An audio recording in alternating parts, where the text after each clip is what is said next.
ಮಾಡುತ್ತಿರುವ ಖಾಸಗಿ ಮೈಕ್ರೋ ಫೈನಾನ್ಸ್ಗಳಿಗೆ ಬೇಕೇ ಬೇಕು, ಬೇಕೇ ಬೇಕು. ಏನೇ ಬರಲಿ ಯಾತಕ್ಕಾಗಿ ಹೋರಾಟ, ಯಾತಕ್ಕಾಗಿ ಹೋರಾಟ. ಮಹಿಳೆಯರ ಮೇಲೆ ದೌರ್ಜನ್ಯ ಮಾಡ್ತಿರುವ ಖಾಸಗಿ ಮೈಕ್ರೋ ಫೈನಾನ್ಸ್ಗಳಿಗೆ ಬೇಕೇ ಬೇಕು, ಬೇಕೇ ಬೇಕು. ಏನೇ ಬರಲಿ ಬೇಕೇ ಬೇಕು.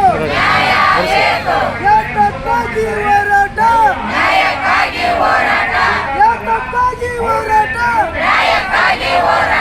ಯಾತಕ್ಕಾಗಿ ಹೋರಾಟ.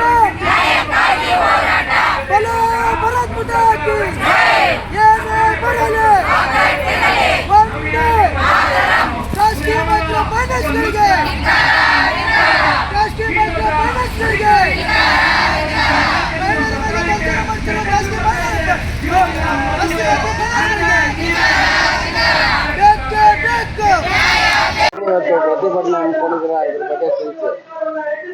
ಈಗಾಗಲೇ ಕರ್ನಾಟಕದಾದ್ಯಂತ ಖಾಸಗಿ ಮೈಕ್ರೋ ಫೈನಾನ್ಸ್ಗಳ ಆವರಣೆಯಿಂದ ಕಿರಿಕಿರಿಯಿಂದ ಇವತ್ತು ಎಷ್ಟೋ ಕುಟುಂಬಗಳು ಬೀದಿಗೆ ಬಂದಿದ್ದಾವೆ.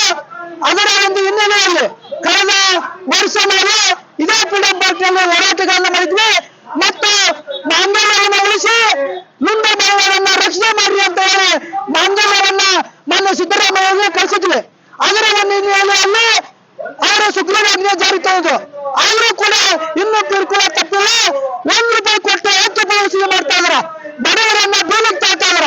ಹೀಗಾಗಿ 2026 ಮತ್ತು 2027 ಬಜೆಟ್ನಲ್ಲಿ ಏನು ಮುಂದೆ ಮಹಿಳೆಯರು ಖಾಸಗಿ ಮೈಕ್ರೋ ಫೈನಾನ್ಸ್ ಅನ್ನ ಸಂಪೂರ್ಣ ಸಾಲ ಮನ್ನಾ ಮಾಡ್ರಿ ಅಂತ ಹೇಳಿ ಇವತ್ತು ಫ್ರೀಡಂ ಪಾರ್ಕ್ ನಲ್ಲಿ ಹೋರಾಟ ಮಾಡ್ತಾ ಇದ್ದೀವಿ. ಇದು ಸ್ವತಂತ್ರವಾಗಿ ನಾವು ತಳಮಟ್ಟದಿಂದ ಹೋರಾಟ ಮಾಡ್ಕೊಂತ ಬಂದಿದ್ದೀವಿ. ಸಂಬಂಧಪಟ್ಟ ಅಧಿಕಾರಿಗಳಿಗೂ, ಸಂಬಂಧಪಟ್ಟ ಶಾಸಕರಿಗೂ, ಸಂಬಂಧಪಟ್ಟ ಸಚಿವರಿಗೂ ಕೂಡ ಮನವಿ ಕೊಟ್ಟರು ಕೂಡ ಯಾವುದೇ ಕೂಡ ಕಾರ್ಯ ಅಂತ ಇಲ್ಲ. ಅದರ ಒಂದು ಹಿನ್ನೆಲೆಯಲ್ಲಿ ಇವತ್ತು ರಾಜ್ಯ ಮಟ್ಟದಲ್ಲಿ ಫ್ರೀಡಂ ಪಾರ್ಕ್ನಲ್ಲಿ ಇವತ್ತು ಹೋರಾಟವನ್ನು ಹಮ್ಮಿಕೊಂಡಿದ್ದೇವೆ. ಈಗಾಗಲೇ ಸಂಬಂಧಪಟ್ಟ ಕಾರ್ಯದರ್ಶಿಗಳಿಗೆ ಮನವಿಯನ್ನ ಕೊಟ್ಟು ಬಂದರೆ ಕೂಡಲೇ ನಮ್ಮ ಮನವಿಗೆ ಸ್ಪಂದಿಸದೇ ಹೋದ್ರೆ ದೊಡ್ಡ ಮಟ್ಟದ ಬೀದಿಗೆ ಹೋರಾಟ ಮಾಡ್ಬೇಕಾಗತ್ತೆ ಅಂತ ಹೇಳಿ ಈ ಮಾಧ್ಯಮ ಮುಖಾಂತರ ನಾವು ಸರ್ಕಾರಕ್ಕೆ ಸಂದೇಶವನ್ನು ರವಾನೆ ಮಾಡ್ತಾ ಇದ್ದೇವೆ. ಹನುಮಂತಪ್ಪ ಕಬ್ಬಾರ್, ರೈತ ಸಂಘದ ಮುಖಂಡರು ಹಾವೇರಿ.